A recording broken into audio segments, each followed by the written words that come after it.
Something that Tim Cook does is he understands that President Trump, you don't reach him by hectoring him with email tweet storms to responding to him, and certainly with a lot of public grandstanding.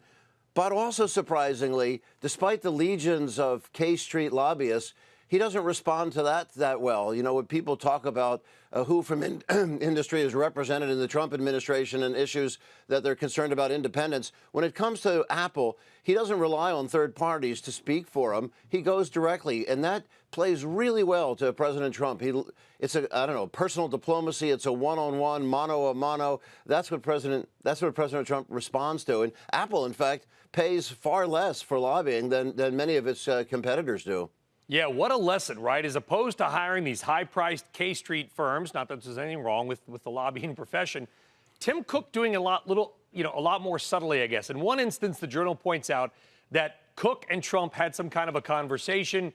He convinced President maybe to roll back planned tariffs on the iPhones. And a day or two later, Apple just happened to put out a press release saying, wow, look at the kind of growth that we're seeing. I mean, it didn't take more than a dinner and a press release to maybe move the markets.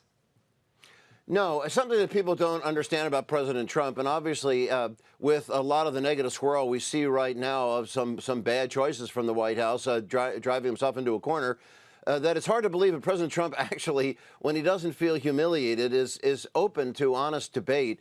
He just doesn't want to be embarrassed. He doesn't want to be humiliated. And when Cook, very early on, Tim Cook, met with him soon after election, I ran into several CEOs, actually, the day of that meeting.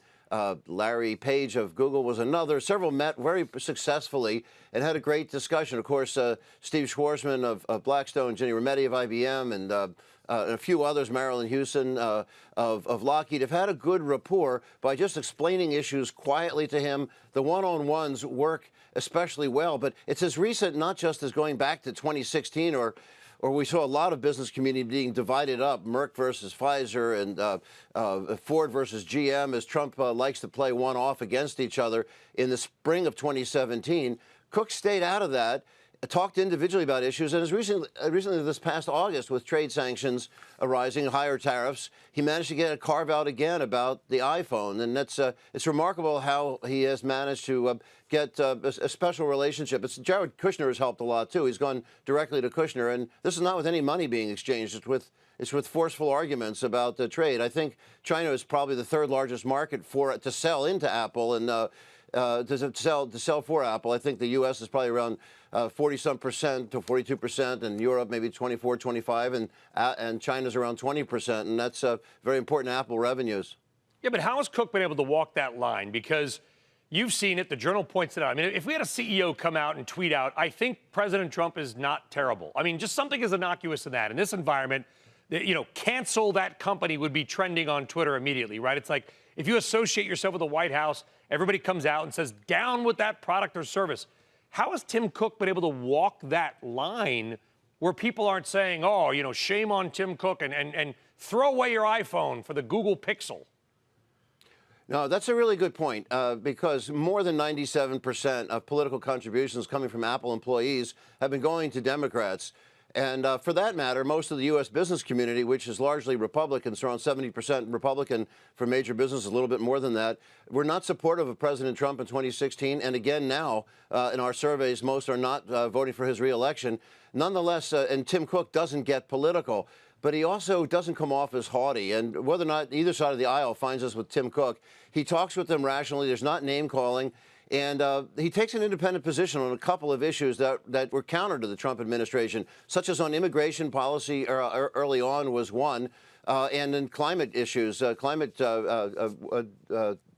concerns where he has put out messages to employees, but he would go to the White House first, often Jared Kushner, and give them a heads-up warning and wouldn't make it personal, but explain why they take a different point of view. And that's been very effective, the advance warning. Plus, he has celebrated the administration sometimes as that Apple has benefited from things that probably Apple was already doing, like a $350 million advanced manufacturing fund for investing in the U.S. The Mac Pro has been made in Texas, but it's being migrated to China. But he's been managing to make commitments on how we're investing in workers here in the U.S. in a way that doesn't seem like it's anti-American or or an affront. So some of that's helped. And the tax change, tax policy, he said that really helped put another, I don't know, $250 million into the U.S. that was probably already being invested here. He gave Trump credit for it. Yeah, he's figured him out. I mean, the bottom line is the Southern gentleman, right?